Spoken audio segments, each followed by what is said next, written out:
करना चाहूंगा।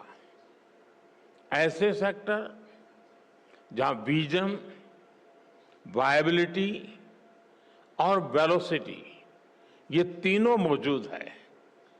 पहला, डिजिटल पब्लिक इंफ्रास्ट्रक्चर और आईटी। इसमें भारत का अनुभव जॉर्डन के बहुत काम आ सकता है। भारत ने डिजिटल टेक्नोलॉजी को इंक्लूजन और एफिशिएंसी का मॉडल बनाया है। हमारे यूपीआई, आधार, डिजी लॉकर जैसे फ्रेमवर्क्स आज ग्लोबल बेंचमार्क बन रहे हैं।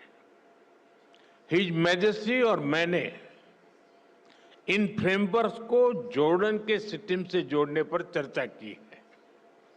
हम दोनों देश फिनटेक, हेल्थ टेक, एग्रीटेक ऐसे अनेक सेक्टर्स में अपने स्टार्टअप्स को डायरेक्टली कनेक्ट कर सकते हैं। एक शेयर्ड इकोसिस्टम बना सकते हैं जो हम आइडियाज को कैपिटल से और इनोवेशन को स्केल से कनेक्ट कर सकते हैं। फ्रेंड्स, फार्मा और मेडिकल डिवाइसेस के क्षेत्र में भी अनेक संभावनाएं हैं। आज हेल्थ केयर सिर्फ एक सेक्टर नहीं है, बल्कि एक स्ट्रेटेजिक प्रायोरिटी है। जॉर्डन में भारतीय कंपनियां मेडिसिन बनाएं, मेडिकल डिवाइस बनाएं, इससे जॉर्डन के लोगों को तो फायदा होगा ही। वेस्ट एशिया और अफ्रीका के लिए भी जॉर्डन एक रिलायबल हब बन सकता है। जेनरिक्स हो, वैक्सीन्स हो, आयुर्वेद हो या wellness, India brings trust and Jordan brings reach. Friends, अगला सेक्टर एग्रीकल्चर का है। भारत को ड्राई क्लाइमेट में खेती का बहुत अनुभव है। हमारा ये एक्सपीरियंस जॉर्डन में रियल डिफरेंस ला सकता है। हम प्रिसीजन फार्मिंग और माइक्रो इरिगेशन जैसे सॉल्यूशन पर काम कर सकते हैं। कोल्ड चेन्स, फूड पार्क्स और स्टोरेज फैसिलिटीज बनाने में भी हम मिलकर काम कर सकते हैं। जैसे फर्टिलाइजर्स में हम जॉइंट वेंचर कर रहे हैं, वैसे ही अन्य क्षेत्रों में भी हम आगे बढ़ सकते हैं। फ्रेंड्स, इंफ्रास्ट्रक्चर और कंस्ट्रक्शन तेज ग्रोथ के लिए बहुत जरूरी है।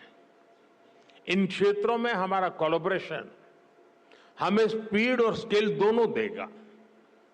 हिज मैजेस्टी ने जॉर्डन में रेलवे और नेक्स्ट जनरेशन इंफ्रास्ट्रक्चर बनाने का विजन साझा किया है। मैं उनको विश्वास दिलाना चाहता हूं कि हमारी कंपनियां उनके विजन को साकार करने के लिए सक्षम भी हैं और उत्सुक भी हैं। कल हमारी मुलाकात में हिज मैजेस्टी ने सीरिया में इंफ्रास्ट्रक्चर रिकंस्ट्रक्शन की जरूरतों के बारे में भी बताया। भारत और जॉर्डन की कंपनीज इन जरूरतों को पूरा करने पर मिलकर काम कर सकती है।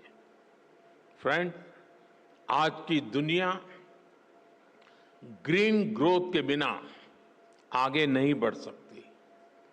क्लीन एनर्जी अब केवल विकल्प नहीं है, बल्कि एक नीड बन चुकी है। Solar, wind, green hydrogen, energy storage, इसमें भारत बहुत बड़ी इन्वेस्टर के रूप में काम कर रहा है। जॉर्डन के पास भी बहुत बड़ा पोटेंशियल है जिसे हम अनलॉक कर सकते हैं। ऐसे ही ऑटोमोबाइल और मोबिलिटी का सेक्टर है।